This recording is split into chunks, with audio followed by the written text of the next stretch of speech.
হরে কৃষ্ণ। মানুষের প্রতিটি মনোবাসনা পূরণ করে কামিকা একাদশী।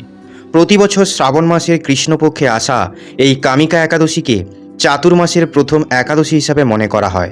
আর এই একাদশীর মাধ্যমে আমরা ভগবান শ্রীকৃষ্ণের বিশেষ কৃপা লাভ করতে পারি, তার শুদ্ধ ভক্তি অর্জন করতে পারি এবং জন্ম মৃত্যুর এই চক্র থেকে চিরতরে মুক্তি লাভ করতে পারি। ভগবান শ্রীকৃষ্ণ যেমন ভগবদ্গীতায় বলেছেন, এই জড়জগৎ দুঃখালয়ম অশাশ্বতম, অর্থাৎ এই জড় সংসার দুঃখের স্থান এবং ক্ষণস্থায়ী। আর এই দুঃখের জগৎ থেকে মুক্ত হওয়ার একমাত্র উপায় হলো পরম ভগবান শ্রীকৃষ্ণের চরণ কমলে আমাদের সম্পূর্ণ জীবন, চেতনা এবং অস্তিত্ব সমর্পণ করা। আর এই সমর্পণের পথে আমাদের সাহায্য করে এই কামিকা একাদশী। কারণ এই বছর কামিকা একাদশী আজ অর্থাৎ 9 আগস্ট 2026 রবিবার। যদি কোনো মানুষ পূর্ণ শ্রদ্ধা ও নিষ্ঠার সঙ্গে এবং সমস্ত নিয়ম মেনে এই কামিকা একাদশীর ব্রত পালন করেন, তাহলে তিনি সর্বাধিক আধ্যাত্মিক লাভ অর্জন করতে পারেন। তবে এর জন্য শাস্ত্রসম্মত নিয়ম পালন করা অত্যন্ত জরুরি। তাহলে চলুন আজকের এই ভিডিওতে জেনে নেওয়া যাক এবারের কামিকা একাদশী ব্রত পালনের শাস্ত্রসম্মত পদ্ধতি কী, কোন কোন নিয়ম পালন করা উচিত এবং কোন কোন বিষয়ের প্রতি বিশেষভাবে নজর রাখা দরকার। আর একাদশীর দিন যা না করলে কামিকা একাদশীর সম্পূর্ণ ফল প্রাপ্ত করা যাবে না, তা হলো কামিকা একাদশীর ব্রত মাহাত্ম্য কথা। তাই এই ব্রত কথা আজকের দিনে অবশ্যই শুনবেন, জানা হলে একাদশীর সম্পূর্ণ ফল কখনোই লাভ করা যাবে না। তো ভিডিওটি অবশ্যই শেষ পর্যন্ত মনোযোগ সহকারে শুনবেন। বিশেষ করে এবারের কামিকা একাদশীর পরের দিন অর্থাৎ সোমবারের পালনের সময় পড়ছে। অর্থাৎ কিছু ভক্ত রয়েছেন যারা শ্রাবণ মাসের সোমবারের উপবাসও পালন করেন। সেক্ষেত্রে একই দিনে তাদের একাদশীর পালনও করতে হবে। তাহলে এই কাজ কিভাবে করা সম্ভব? কিভাবে একাদশীর পালন করলে আমাদের সোমবারের ব্রত অক্ষুণ্ণ থাকবে, এই বিষয়ে আজকের এই ভিডিওতে বিস্তারিত আলোচনা করব। তাহলে চলুন আজকের কামিকা একাদশীর ব্রতবিধির এই ভিডিওটি শুরু করা যাক। একাদশী তিথি শুরু হয়েছে 8 আগস্ট 2026 শনিবার দুপুর 1:59 এবং একাদশী তিথি শেষ হবে 9 আগস্ট 2026 রবিবার সকাল 11:04। তাই উদয়া তিথি অনুসারে 9 আগস্ট এই একাদশী তিথি প্রাপ্ত হওয়ায় এবছর 9 আগস্ট 2026 রবিবারই কামিকা একাদশী ব্রত পালন করা হবে। এবার এই একাদশী ব্রতের পালনের সময় থাকবে পরের দিন অর্থাৎ 10 আগস্ট 2026 সোমবার ভোর 5:11 থেকে সকাল 8:02 পর্যন্ত। এই সময়ের মধ্যেই একাদশী ব্রত পালন করতে হবে। এই সময়ের মধ্যেই আমাদের একাদশী ব্রতের পালন করতে হবে। আর যারা সোমবারের ব্রত পালন করেন তারা কিভাবে একাদশীর পালন করবেন সেই বিষয়টি আমরা এই ভিডিওতে পরবর্তীতে বিস্তারিতভাবে জানাবো। তবে তার আগে আমরা জেনে নিই শাস্ত্রসম্মত নিয়ম অনুযায়ী কিভাবে এই কামিকা একাদশী ব্রত পালন করা উচিত। তাহলে চলুন এবারে কামিকা একাদশীর শাস্ত্রসম্মত ব্রতবিধি সম্পর্কে জেনে নেওয়া যাক। দেখুন, প্রথমেই আপনাদের জানিয়ে রাখি একাদশী ব্রতের মূল উদ্দেশ্য হওয়া উচিত পরম ভগবান শ্রীকৃষ্ণের প্রতি আমাদের প্রেম ভক্তির বিকাশ ঘটানো। স্কন্দ পুরাণেও বলা হয়েছে, শুদ্ধ ভক্তদের সঙ্গ লাভ করে যদি কোনো মানুষ একাদশী ব্রত পালন করেন তাহলে তার কাছে চতুর্বর্গ অর্থাৎ ধর্ম, অর্থ, কাম এবং মোক্ষ তুচ্ছ বলে মনে হয়। আর পরম ভগবান শ্রীকৃষ্ণের প্রতি তার অহেতুকী শুদ্ধ ভক্তি লাভ হয়। এই কথার নিশ্চিতকরণ হরিভক্তি বিলাসেও করা হয়েছে। সেখানে বলা হয়েছে সর্বদা ভগবান বিষ্ণুর প্রসন্নতার জন্য একাদশীর ব্রত পালন করা উচিত, কারণ এই ব্রত মানুষের সমস্ত ইচ্ছা পূরণ করে এবং এই ব্রত পালনের মাধ্যমে ভগবানের সন্তুষ্টি লাভের ফলস্বরূপ সুখ সমৃদ্ধি আপনা আপনি জীবনে আসে। তাই যে সমস্ত ব্যক্তি নিষ্ঠার সঙ্গে এই একাদশী ব্রত পালন করতে চান তাদের জন্য সবচেয়ে গুরুত্বপূর্ণ হলো নিজেদের শারীরিক, মানসিক এবং চেতনার পবিত্রতা বজায় রাখা। আর এই পবিত্রতার প্রস্তুতি শুরু হয়ে যায় দশমী তিথি থেকেই, অর্থাৎ একাদশীর একদিন আগে থেকেই। তাহলে প্রথমে জেনে নেওয়া যাক দশমীর দিন কি করতে হবে। দশমীর দিন একাদশী দিনে যে সমস্ত পূজার্চনা করতে চান তার সমস্ত উপকরণ আগে থেকে এনে প্রস্তুত করে রাখুন। এরপর দশমীর দিন সন্ধ্যার সময় ভারী খাবার গ্রহণ করবেন না। চেষ্টা করুন সন্ধ্যার আগেই নিজের খাবার খেয়ে নিতে। আর যদি সন্ধ্যার সময় খাবার খেতেই হয় তাহলে হালকা খাবার গ্রহণ করুন। এর ফলে পরের দিন সকালে সহজেই ঘুম থেকে উঠতে পারবেন। এরপর দশমীর দিন রাতে নিজের ইন্দ্রিয়কে নিয়ন্ত্রণে রেখে ব্রহ্মচর্য ব্রত পালন করে মাটিতে শয়ন করে এবং পরম ভগবান শ্রীকৃষ্ণকে স্মরণ করতে করতে বিশ্রাম নিন। এরপর পরের দিন অর্থাৎ একাদশীর দিন সকালে ব্রহ্ম মুহূর্তে ঘুম থেকে উঠুন। একাদশীর দিনে ব্রহ্ম মুহূর্তের সময় সাধারণত সূর্যোদয়ের প্রায় 1.5 ঘন্টা আগে। এই সময়ের মধ্যেই ঘুম থেকে উঠে পড়ুন। মহাভারতের অনুশাসন পর্বে বলা হয়েছে, সূর্যোদয়ের পর দিনের বেলায় ঘুমানো আয়ু ক্ষয়কারী বলে মনে করা হয়। তাই প্রাতঃকালে এবং সন্ধ্যেতে ঘুমানো উচিত নয়। এই কারণেই যারা নিষ্ঠা ও নিয়মের সঙ্গে একাদশী ব্রত পালন করতে চান তাদের একাদশীর দিন ব্রহ্মমুহূর্তে ঘুম থেকে উঠে পড়া উচিত। ব্রহ্মমুহূর্তে উঠে স্নান ইত্যাদি করে নিজেকে পরিষ্কার পরিচ্ছন্ন করে নিন। আর যখন স্নান করতে যাবেন তখন সমস্ত পবিত্র নদীকে আহ্বান করে এই মন্ত্রটি উচ্চারণ করতে পারেন। গঙ্গে চ যমুনে চৈব গোদাবরী সরস্বতী নর্মদে সিন্ধু কাবেরী জলেস্মিন সন্নিধিম কুরু। এই মন্ত্রের অর্থ হলো আমরা আমাদের স্নানের জলে সমস্ত পবিত্র নদীকে আহ্বান করছি। অর্থাৎ একাদশীর প্রাতঃকালে আমরা মানসিকভাবে পবিত্র নদীগুলিতে স্নান করছি। তাই যাদের পক্ষে পবিত্র নদীতে গিয়ে স্নান করা সম্ভব নয় তারা এই মন্ত্র উচ্চারণ করে মানসিকভাবে সমস্ত পবিত্র নদীকে আহ্বান করে স্নান করতে পারেন। স্নান করার পর পরিষ্কার পরিচ্ছন্ন পোশাক পরুন। এরপর আপনার পূজাস্থান অথবা বাড়ির মন্দিরের আশেপাশে জায়গা পরিষ্কার করুন। তারপর মিষ্টির ভোগ নিবেদন করে ভগবানকে জাগিয়ে তুলুন। প্রায় 10 থেকে 15 মিনিট পরে যখন ভোগ নিবেদন সম্পন্ন হবে তখন ভগবানের মঙ্গল আরতি করুন। যদি আপনার পক্ষে বাড়িতে সকালে মঙ্গল আরতি করা সম্ভব না হয় তাহলে আশেপাশের কোনো মন্দিরে যেতে পারেন, যেখানে ভোর 4:30টার সময় মঙ্গল আরতি হয়, সেখানে গিয়ে মঙ্গল আরতি দর্শন করতে পারেন। আর যদি সেটিও সম্ভব না হয় তাহলে বাড়িতে বসেই অনলাইনে মঙ্গল আরতি দর্শন করতে পারেন। বৃন্দাবন অথবা মায়াপুরের বিভিন্ন ইউটিউব চ্যানেলে গিয়ে আপনারা প্রতিদিন সকালে ভগবান শ্রীকৃষ্ণের সুন্দর মঙ্গল আরতি দর্শন করতে পারেন। আমি এই কাজটি করার কথা কেন বলছি? কারণ একাদশীর দিনটি সর্বদা ভগবানের সুন্দর বিগ্রহে দর্শন করার মাধ্যমে শুরু করা উচিত। মঙ্গল আরতি সম্পন্ন করার পর এবার সময় একাদশী ব্রতের সংকল্প নেওয়ার। তাহলে সংকল্প নেওয়ার জন্য কি করবেন? প্রথমে নিজের ডান হাতে গঙ্গাজল নিন। গঙ্গাজল নেওয়ার পর একাদশী ব্রতের সংকল্প করে এই মন্ত্রটি বলুন। একাদশম নিরাহারহ স্থিতা অহম অপের আহনি ভক্স্বামী পুণ্ডরীকাক্ষ শরণম মে ভাবাচ্যুত। এর অর্থ হলো, হে অচ্যুত, হে কেশব, আমি সম্পূর্ণ একাদশী তিথিতে উপবাস পালন করব এবং অন্ন থেকে বিরত থাকব। আপনি আমার এই একাদশী ব্রত গ্রহণ করুন। এইভাবে ভগবানের কাছে প্রার্থনা করে সেই গঙ্গাজল তুলসী গাছের গোড়ায় অর্পণ করুন এবং নিজের একাদশী ব্রত শুরু করুন।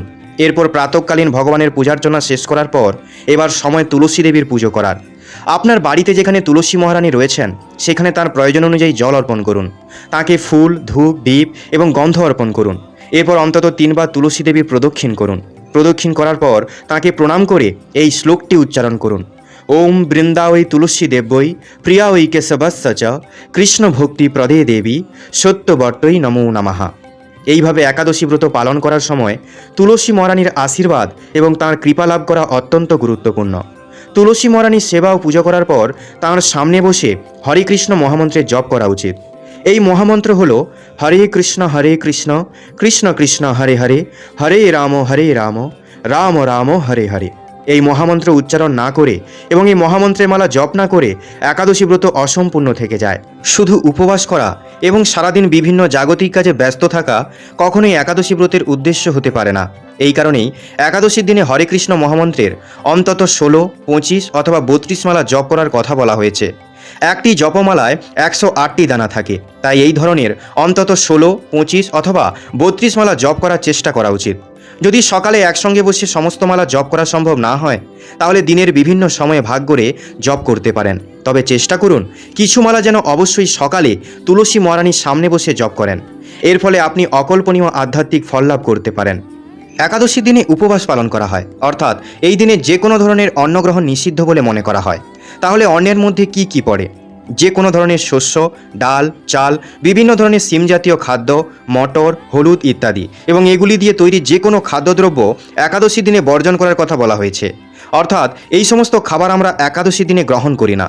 তবে যদি সারাদিন শুধুমাত্র জল অথবা ফল খেয়ে উপবাস করা সম্ভব না হয় তাহলে একাদশীর উপযোগী প্রসাদ গ্রহণ করেও একাদশীর ব্রত পালন করা যেতে পারে। বিশেষ করে যারা গর্ভবতী মহিলা তাদের একাদশী ব্রত পালন করার আগে অবশ্যই নিজের শারীরিক অবস্থার কথা বিবেচনা করা উচিত। তাদের ক্ষেত্রে না খেয়ে থাকা বা নির্জলা উপবাস করার জন্য স্পষ্টভাবে বারণ করা হয়, কারণ গর্ভাবস্থায় এই সময়টি অত্যন্ত বিশেষ। এই সময় আপনার শারীরিক স্বাস্থ্য এবং মানসিক চেতনার প্রতি বিশেষভাবে যত্ন নেওয়া অত্যন্ত জরুরি। সারাদিন উপবাস পালন করার পর আর কি করা উচিত? এই দিনে আমাদের নিজেদের চেতনাকে ভগবান কেন্দ্রিক রাখা উচিত। আর সেটা কিভাবে করা যায়? প্রথমত, যেমনটি আগেই বলা হয়েছে, যত বেশি সম্ভব নাম জপ করুন, যত বেশি সম্ভব হরে কৃষ্ণ মহামন্ত্রে জপ করতে থাকুন। দ্বিতীয়ত, যত বেশি সম্ভব ভগবানের বিভিন্ন লীলা ও কথামৃত শ্রবণ করুন। আমাদের চ্যানেলে ভগবান শ্রীকৃষ্ণ এবং ভগবান জগন্নাথের অনেক গল্প ও কথা রয়েছে, তাই চাইলে আপনি সারাদিন আরাম করে এই সমস্ত ভগবানের কথা শুনতে পারেন। আর এর পাশাপাশি ভগবদ্গীতা, শ্রীমদ্ ভাগবতমের মতো দিব্য আধ্যাত্মিক গ্রন্থ পড়া উচিত। বিশেষ করে এই একাদশীর ব্রতকথা শ্রবণ করা অত্যন্ত গুরুত্বপূর্ণ। একাদশী ব্রত পালন করার সময় যদি একাদশীর ব্রতকথা শ্রবণ না করে থাকেন তাহলে একাদশীর ব্রত অসম্পূর্ণ থেকে যায়। তাই আপনি যদি এখনও এই চ্যানেলটি সাবস্ক্রাইব না করে থাকেন তাহলে মনে করে যাওয়ার আগে চ্যানেলটি সাবস্ক্রাইব করে রাখবেন। আরেকটি গুরুত্বপূর্ণ কাজ যা এই সময়ের মধ্যে আমাদের করা উচিত তা হলো ভগবানের সেবা করা। আপনি যদি শারীরিকভাবে বাইরে গিয়ে আশেপাশের কোনো মন্দিরে গিয়ে ভগবানের সেবা করতে পারেন তাহলে খুবই ভালো। আর যদি তা সম্ভব না হয় তাহলে বাড়িতেও কোনো না কোনোভাবে ভগবানের সেবা করুন। এবার এই একাদশীর দিনে কোন কোন কাজ করা উচিত আর কোনগুলো কাজ করা উচিত নয় সেগুলো মন দিয়ে শুনুন। প্রথমত, এই একাদশীর দিনে কোনো ধরনের অন্ন গ্রহণ করা যাবে না। দ্বিতীয়ত, কারো নিন্দা করা যাবে না, কাউকে কোনো খারাপ বা কটু কথা বলা যাবে না, রাগ করা যাবে না, মিথ্যা কথা বলা যাবে না, অপ্রয়োজনীয় আলোচনা বা কথাবার্তায় সময় নষ্ট করা যাবে না। যতটা প্রয়োজন ততটাই মোবাইল ব্যবহার করবেন। একাদশীর সময় অত্যন্ত দুর্লভ এবং মূল্যবান, তাই এই সময়টিকে TV, mobile, social media, Netflix ইত্যাদি দেখে সময় নষ্ট করবেন না। অন্তত একটি দিনের জন্য নিজের চেতনাকে, নিজের মানসিক অবস্থাকে সাত্ত্বিক ও পবিত্র থাকতে দিন। এরপর সন্ধ্যার সময় ভগবান শ্রীকৃষ্ণের সামনে গিয়ে একটি ঘিয়ের প্রদীপ প্রজ্বলিত করুন এবং তাকে দীপদান অর্পণ করুন। একইভাবে তুলসী মহারানীকেও একটি প্রদীপ অর্পণ করুন। এরপর সন্ধ্যার সময় পরিবারের সঙ্গে বসে অথবা চাইলে একাই বাড়িতে কীর্তন করতে পারেন। হরেকৃষ্ণ মহামন্ত্রের কীর্তন আমাদের বাড়ি এবং আমাদের পরিবারকে আধ্যাত্মিক শক্তি প্রদান করে এবং সমস্ত ধরনের নেতিবাচক শক্তির বিনাশ করে। তাই সন্ধ্যার সময় ধূপধুনো দেওয়ার পর আপনারা কীর্তন করতে পারেন। এরপর রাতে যদি সম্ভব হয় তাহলে জাগরণ করতে পারেন, তবে জাগরণের জন্য কোনো কঠোর নিয়ম নেই। যদি আপনার পক্ষে সারা রাত জাগরণ করা সম্ভব না হয় তাহলে আপনি বিশ্রামও নিতে পারেন। এরপর পরের দিন সকালে আবার ব্রহ্মমুহূর্তে ঘুম থেকে উঠুন। ঘুম থেকে ওঠার পর প্রাতঃকালীন নিয়মগুলি পালন করুন। স্নান ইত্যাদি করে নিজেকে পরিষ্কার পরিচ্ছন্ন করে নিন। ভগবানের মঙ্গলারতি করুন অথবা মঙ্গলারতির দর্শন করুন। এরপর তুলসী মহারানীর সেবা করুন। আপনার প্রাতঃকালীন জপ সম্পূর্ণ করুন। নির্ধারিত সংখ্যায় হরে কৃষ্ণ মহামন্ত্রে জপ করুন। এরপর ভগবানের জন্য সাত্ত্বিক অন্নের ভোগ প্রস্তুত করুন। সাত্ত্বিকের অর্থ এই নয় যে আপনাকে একেবারে ফিকে বা সাদামাটা ভোগই তৈরি করতে হবে। ভগবানের জন্য ভালো ভালো পদ এবং মিষ্টান্ন তৈরি করা যেতে পারে। শুধু মনে রাখতে হবে ভগবানের জন্য যে ভোগ তৈরি করবেন তাতে রসুন, পেঁয়াজ ব্যবহার করা যাবে না। এমন কোনো মশলাও ব্যবহার করবেন না যার মধ্যে রসুন বা পেঁয়াজের গুঁড়ো রয়েছে। এইভাবে সম্পূর্ণ মনোযোগ, শ্রদ্ধা এবং ভক্তিভাবের সঙ্গে ভগবানের জন্য সুন্দর সাত্ত্বিক খাবার প্রস্তুত করুন। এরপর সেই ভোগে তুলসী পত্র রাখুন এবং ভগবানকে অর্পণ করুন। তারপর নিজের একাদশী ব্রতের পালন করুন। এবার দেখুন, একাদশী ব্রতের পরের দিন শ্রাবণ মাসের সোমবার পড়ছে। আর অনেক ভক্ত রয়েছেন যারা সোমবারের ব্রত পালন করেন এবং সেই দিনও উপবাসও রাখেন। তাই তাদের মনে প্রশ্ন আসতে পারে, এবার আমরা কিভাবে একাদশী ব্রতের পালন করব? কারণ সোমবারের ব্রতও ভাঙা যাবে না, আবার একাদশীর পালন করাও জরুরি। এই ধরনের পরিস্থিতিতে পালন করার জন্য আমাদের শাস্ত্রে অত্যন্ত সহজ একটি পদ্ধতি বলা হয়েছে। প্রথমে একাদশীর দিন অর্থাৎ রবিবার সমস্ত একাদশীর নিয়ম পালন করুন এবং উপবাস রাখুন। আপনি নিজের সামর্থ্য অনুযায়ী যে কোনো ধরনের উপবাস করতে পারেন। যেমন জল গ্রহণ করে উপবাস করতে পারেন, জলের সঙ্গে দুধও গ্রহণ করতে পারেন, অথবা ফলাহার করে উপবাস করতে পারেন। ফলাহার উপবাসে ফল, ফুল, কন্দমূল, দুধ, জল অথবা একাদশীর উপযোগী প্রসাদ গ্রহণ করে এই ব্রত পালন করা যায়। এবার দেখুন, পরের দিন অর্থাৎ সোমবার যখন পালনের সময় আসবে তখন প্রথমে কি করতে হবে। প্রথমে একাদশীর পালনের জন্য যে সমস্ত নিয়ম রয়েছে সেগুলি পালন করুন। এরপর যখন নিজের পালন করতে হবে অর্থাৎ কোনো অন্নপ্রসাদ গ্রহণ করে একাদশী ব্রত সম্পূর্ণ করতে হবে, তখন যদি আপনি নির্জলা একাদশী পালন করে থাকেন তাহলে জল গ্রহণ করে একাদশীর ব্রতের পালন করতে পারেন। যদি আপনি সজল উপবাস করে থাকেন অর্থাৎ সারাদিন শুধু জল, দুধ এবং অন্যান্য তরল পদার্থ গ্রহণ করে থাকেন তাহলে কোনো একটি ফল গ্রহণ করে একাদশী ব্রতের পালন করতে পারেন। কিন্তু যদি আপনি ফলাহার একাদশী ব্রত পালন করে থাকেন অর্থাৎ একাদশীর দিনে একবার একাদশী প্রসাদ অথবা ফল, ফুল, কন্দমূল ইত্যাদি গ্রহণ করে থাকেন তাহলে একাদশী ব্রতের পালন অন্ন গ্রহণ করেই করা উচিত। এবার যে সমস্ত ভক্ত একই সঙ্গে সোমবারের ব্রত পালন করেছেন এবং সেই দিনের উপবাসও রয়েছে তারা কি করতে পারেন। প্রথমে ভগবানকে নিবেদন করা ভোগের একটি চালের দানা গ্রহণ করুন। চাল অন্নের মধ্যে পড়ে, সেই চালের দানা হাতে নিয়ে ভগবান শিবের কাছে প্রার্থনা করুন, হে প্রভু, আমি শুধুমাত্র আমার একাদশী ব্রতের পালন করার উদ্দেশ্যেই এই একটি চালের দানা গ্রহণ করছি। এরপর আমি শ্রাবণ মাসের সোমবারের এই ব্রত যথারীতি পালন করে যাব। হে প্রভু, কৃপা করে আপনি আমার এই শ্রাবণ সোমবারের ব্রত গ্রহণ করুন এবং আমাকে আশীর্বাদ করুন যাতে আমি আমার একাদশী ব্রতও পালনও করতে পারি এবং ভগবান শ্রীহরির কৃপাও লাভ করতে পারি। এইভাবে ভগবান শিবের কাছে প্রার্থনা করার পর একটি মাত্র চালের দানা গ্রহণ করে আপনার একাদশী ব্রতের পালন করতে পারেন। এরপর সারাদিন আপনার শ্রাবণ মাসের সোমবারের ব্রত যথারীতি পালন করতে পারেন। এইভাবেই আপনার দুটি ব্রতই পালন করা হয়ে যাবে এবং সেটিও শাস্ত্রসম্মত পদ্ধতিতে। ভক্তগণ, এবার শ্রবণ করুন কামিকা একাদশীর ব্রত মাহাত্ম্য কথা। শ্রাবণ কৃষ্ণপক্ষিয়া কামিকা একাদশীর কথা ব্রহ্ম বৈবর্ত পুরাণে যুধিষ্ঠির শ্রীকৃষ্ণ সংবাদে বলা হয়েছে। যুধিষ্ঠির মহারাজ শ্রীকৃষ্ণকে বললেন, হে গোবিন্দ, হে বাসুদেব, শ্রাবণ মাসের কৃষ্ণপক্ষের একাদশীর নাম এবং মাহাত্ম্য সবিস্তারে আমার কাছে বর্ণনা করুন, তা শুনতে আমি অত্যন্ত কৌতূহলী। প্রত্যুত্তরে ভক্তবৎসল ভগবান শ্রীকৃষ্ণ বললেন, হে রাজন, পূর্বে দেবর্ষি নারদ প্রজাপতি ব্রহ্মাকে এই প্রশ্ন করলে তিনি যে উত্তর প্রদান করেছিলেন, আমি এখন সেই কথাই বলছি। আপনি মনোযোগ সহকারে তা শ্রবণ করুন। একসময় ব্রহ্মার কাছে ভক্তশ্রেষ্ঠ নারদ জিজ্ঞাসা করলেন, হে ভগবান, শ্রাবণ মাসের কৃষ্ণপক্ষী একাদশীর নাম কি? এর আরাধ্য দেবতাকে? সেই ব্রতের বিধি বা কী রকম এবং এই ব্রতের ফলে কি পুণ্য লাভ হয় তা সবিশেষ জানতে ইচ্ছা করি। আপনি কৃপা করে আমাকে তা জানালে আমার জীবন ধন্য হবে। শ্রী নারদের কথা শুনে ব্রহ্মা অত্যন্ত সন্তুষ্ট হলেন। তিনি বললেন, হে বৎস, জগৎজীবের মঙ্গলের জন্য আমি তোমার প্রশ্নের যথাযথ উত্তর দিচ্ছি, তুমি তা শ্রবণ করো। শ্রাবণ মাসের কৃষ্ণপক্ষী একাদশী কামিকা নামে জগতে প্রসিদ্ধা। এই একাদশীর মাহাত্ম্য শ্রবণে বাজপেয় যজ্ঞের ফল লাভ হয়।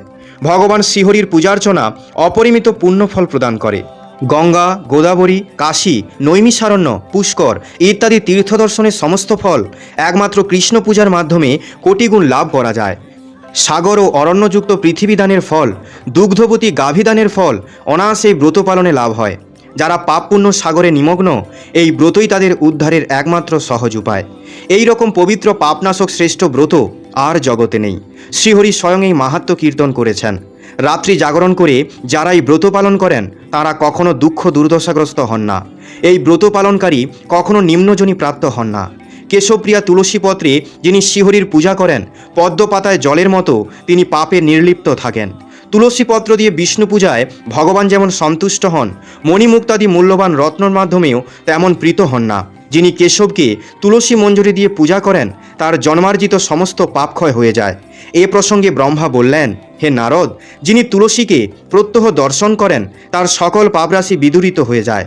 যিনি তাকে স্পর্শ করেন তার পাপমলিন দেহ পবিত্র হয়। তাকে প্রণাম করলে সমস্ত রোগ দূর হয়। তাকে জল সিঞ্চন করলে যমও তার কাছে আসতে ভয় পান।